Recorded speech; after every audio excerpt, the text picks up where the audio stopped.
When I design, I normally work with looking at three aspects. So there is a social aspect, a historical aspect, and a physical aspect to create a concept.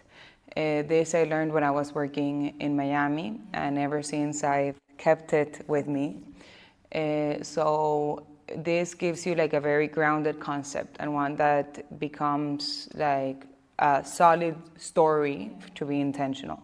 So in the social aspect, we focused more on the craftsmanships, the materials, what materials are being used for the manufacturing, what does AP stand for? Because at the end, the social experience that you would have was what the brand has to give out.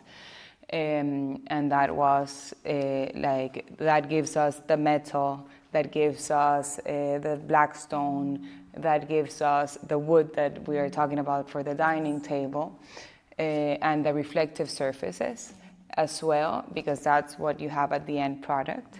Then the historical aspect clearly was the architecture of the space. So we had to work with it, and we wanted to create something that reflected and enhanced the architecture instead of fighting with it.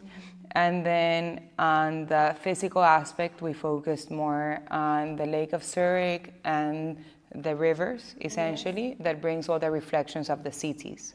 So that's why all the materials are so, in the center hall, reflective, because what we wanted to create was the effect of, there's this beautiful river that crosses the city and lake, and you always see the reflection of the buildings and the lake. So let's bring in reflective materials that reflect the building, and then when you go to the sides of the store, you have all the houses, the same as you have in the Lake of Zurich. So that's something that you don't see, and you probably did not know, although you've been in the space before.